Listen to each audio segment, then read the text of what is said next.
of Houston County. Despite the travesty of what has occurred to property, a miracle is that nobody lost their life. You know, property can always be replaced. A life cannot be replaced. And so through effective emergency management, through effective self-preservation by the people who live in Houston County, they were able to withstand the storm with everybody still alive. Now, I understand there have been approximately 10 people who have sustained injuries, one a very severe injury. And I want to keep them in our prayers for a swift and effective recovery for those injuries. And may God be with them as they work their way through the challenges they're facing right now. But they too are fortunate that they sustained those injuries still alive and able to return to their home. It's my understanding that there are about 30 structures that have been damaged in the area. That's an early assessment. As we go for the next day or two and do better assessment, we're going to be able to more specifically identify exactly how many structures have been damaged. Of those damaged structures, about 20 to 25 of them are homes. Some of those homes are places where residents will not be able to stay right now. In typical Houston County fashion, many friends and family members are taking in others who are displaced from home right now. There were about 72 people in shelter, I think in this location last night. They may not be here tonight because of the care and love and support of their family and friends.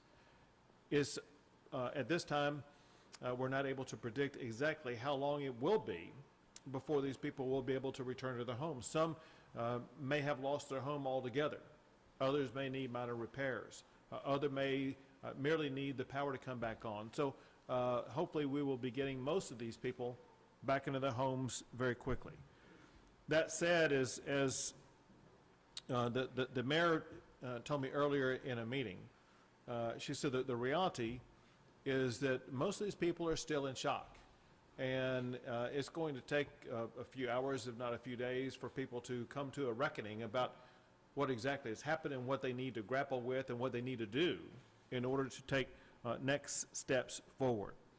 Now, one of those steps that is being undertaken as we speak right now is working to restore power to homes. Understand that when a tornado or tornadoes rip through a county, it's going to topple over power lines and power structure that make it incapable of delivering power to somebody's house. And it takes a while to get those power lines back up.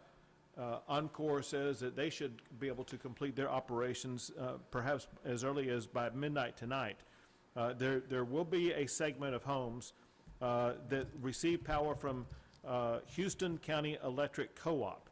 And because of the damage done in those areas, those folks may be without power for a day or two. It's premature to make a definitive assessment on that power outage at this time. Just know that those in charge of providing and restoring power are working around the clock to get that power up and running again. Another challenge that is typical when you have tornadoes rip through a particular area is there is damage to the ability for people to obtain communication through cellular devices. That's already improving as we speak, and that too will be up and running as quickly as possible. One thing that we want to ensure, and that is, as a state through the Texas Division of Emergency Management, we need to make a dollar assessment of the damages that have occurred. This is important for purposes of establishing a federal disaster declaration. And to the extent that homeowners do have the ability to provide that assessment, I want to give you a location where you can provide that information. It is damages.tdem.texas.gov. I'll tell you again, did I say damages? I meant damage, is damage.tdem.texas.gov. You can report it to that site. In addition to that, because of an inability to communicate electronically, the county may be, or the city may be setting up a location where information like that may be able to be shared. I want people in Houston County to know that there is a dedicated person from the Texas Division of Emergency Management who's focused on Houston County. The state of Texas is going to stay working shoulder to shoulder with Houston County every step of the way, all the way through. That said, one thing that I know, and that is Houston County is blessed with great leadership that is loving and caring and supporting all the people in this community. It includes Houston County Judge, the Houston County Sheriff, the Crockett Mayor, the Crockett City Manager, the Crockett Police Chief, the Crockett Fire Chief, as well as State Senator Nichols and State Representative Ashby. And I could go on. There's a long list. You all know all of your officials around here and what they do. This is a community when disaster strikes, people come together and is on display once again and will continue to be on display. Now, I also want to commend all of the first responders in Houston County. Many of those first responders are volunteers. It could be volunteer firefighters, or volunteer law enforcement officers, as well as professional firefighters and volunteer officers. Everybody came together and responded extraordinarily effectively, putting their lives on the line, many of them. And so they should all be commended for the way that they responded to come together. Now, unfortunately, the state of Texas was affected by tornadoes in areas larger than just Houston County. And I have issued a disaster declaration for 16 counties at this time. They include Bastrop, Cass, Cook, Grayson, Guadalupe, Houston, Jack, Madison, Marion, Montague, Nacogdoches, Panola, Rusk, Upshur, Williamson, and Wise. As we learn more information, there may be additional counties added to this disaster declaration. What this declaration does, it ensures that Houston County is going to have the resources they need to be able to respond to this devastating storm, as well as it will accelerate the process for which they can be able to recover, to make that recover happen a lot quicker. With all that said, I would like to now turn things over to the county judge to tell you more information about what's going on in the county, and then we'll have other speakers after him. Thank you, Governor. I've done a lot of welcomes, but not many like this. I do welcome everyone here today. It's not for the reason we would like for it to be, but I especially would like to thank our Governor, Greg Abbott, Chief Nim Kidd. We have our State Representative Trent Ashby, our Senator Robert Nichols. I can't say enough, Governor, about our local first responders here. As I looked around today, both from the air and from the ground, that the linemen that are working, that have been brought in from outside Houston County, they're working tirelessly to be able to restore the electricity. If it can happen by midnight tonight, would be just unbelievable. Also, we have with us, the Red Cross is with us. Chester Jordan is with us. Yes, sir. Thank you for being here with all the assistance that you are providing. You know, the DPS, I would like to thank the DPS today. They provided a helicopter for the emergency management coordinator, Heath Murph, and myself to assess the damage, and we were able to track the storm from the air and get some numbers that the governor mentioned. I just can't say enough that the people in Houston County and how resilient we are. But no big surprise, right? We were the first county ever established in Texas, Governor. So, yes, we are resilient. And yes, we will bounce back, but we appreciate the help. Sure. And we appreciate y'all being here to help us, and not only y'all, but all the people behind us, very much. It's a good team. Thank you. Yes, it is. Thank you, Judge. Sheriff? Thank you, Governor. Just to reiterate just a little bit about what the judge said, we do have a great bunch of volunteers, our firefighters, our police officers. You always forget someone, but there's someone that comes to mind that I want to give a shout out to today that I ran across last night as I was trying to make my way into the office to see if we needed anything there, communication stayed up, that sort of thing. But I began to run across citizens who lived in the county who may not be a volunteer fire department member, but they're farmers and they're ranchers and they're citizens of our county that come together as one to try to get this thing behind us. And it was a big help as I was trying to make my way through it. I ran across a couple of ranchers or a couple of farmers over on the Halls Bluff Road, and they were cutting a path so that we could get back into town. And sometimes those are the unsung heroes that never get noticed. And I just want to say thank you to those folks. And thank you to you guys, all of you. You've done a great job. And I better say thank you to my staff before I go back up in the morning. So thank all the guys and the gals at the Sheriff's Office. We have a good group of people in Houston County, Governor, and things like this is what brings us together. That's right. And we here on the same page for the same goal, and we get it done. Very good. Exactly Thank right. you. Sure.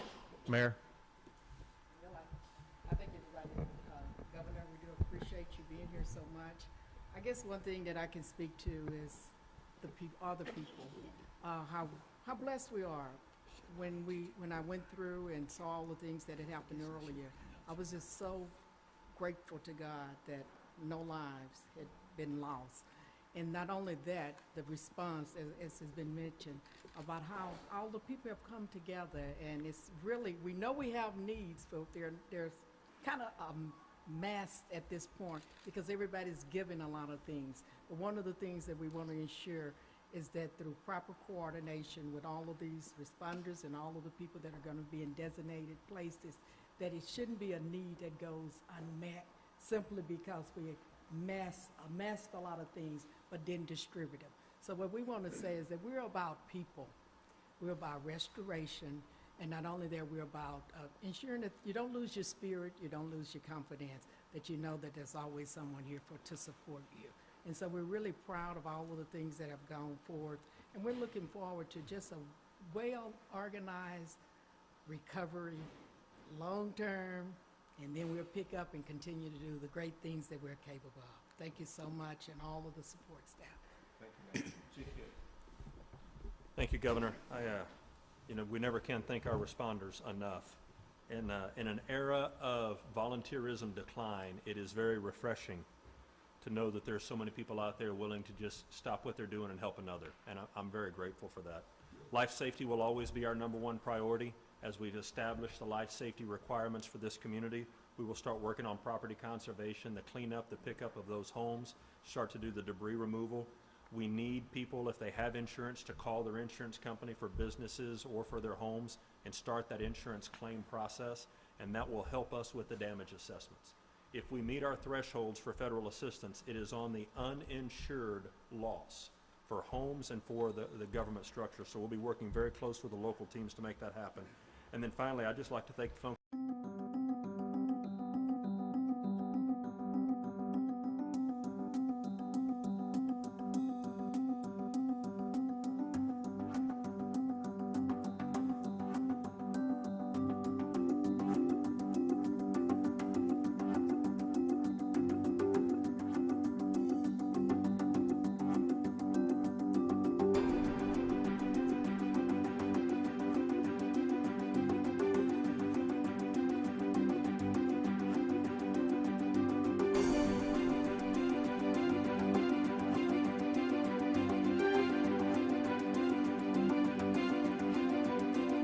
county and community is resilient as well as supportive.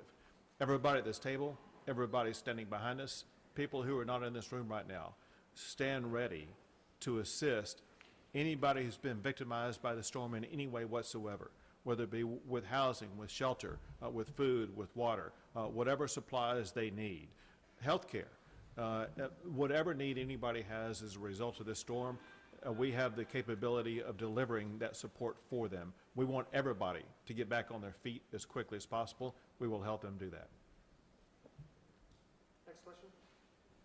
Governor Hunter Davis with Fox. Between the wildfires and now this, multi-tornado outbreak in the state of Texas, you've got a lot of people without homes, and unfortunately, a lot of them are concerned about the possibility for rebuilding when we've got COVID backlogs and stuff like that. Is there any conversation with FEMA for maybe bringing in permanent housing or anything like that to help these people that are displaced?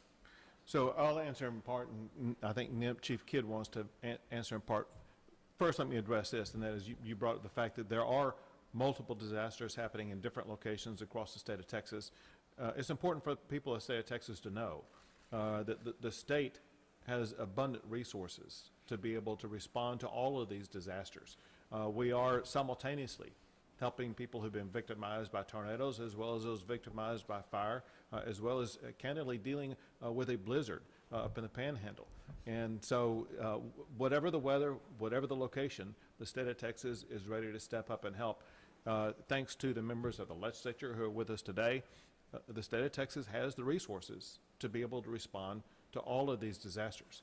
With regard to interconnectedness with FEMA, that's the job of Chief Nim Kidd of the Texas Division of Emergency Management.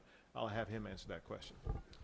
And thank you very much for the way that you asked that question. That just really helps us push back out. The way the federal government offers aid to states is based on a formula of population. For the damages to infrastructure, we need about $50 million of uninsured loss statewide in order to get public assistance from FEMA turned on. To give money to people that own or rent homes, I need about 800 homes across the state that have major damage that are uninsured, which goes back again to why reporting damages at damage.tdm.texas.gov is the fastest way to get us to that decision point. We are in constant contact with our federal partners. I talked to Tony Robinson, our regional administrator, on the way here today. We'll touch base again at the end of this day. Every day, Tony and I are talking multiple times in order to help bring those numbers together to see if we qualify for federal assistance.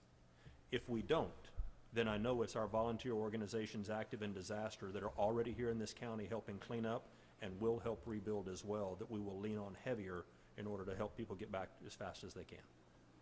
Thank you. And just following up as well, Governor, it's very typical that Texas sends resources to neighboring states when there's disasters, one of which is Louisiana, typically during hurricane season, but they're also being impacted by this same storm system. Any chance of resources being deployed there? Obviously, they're a little in use, but any chance of that? One thing, especially because Louisiana is our neighbor, we're in constant contact with them whenever there are disasters, typically hurricanes. And there have been no requests for support at this particular time. If they need support, we're more than happy to help, and vice versa. They are always offering us help whenever we need it. We're great neighbors with our friends in Louisiana, as well as others in Arkansas, Oklahoma, and New Mexico. Thanks, Governor. Next question.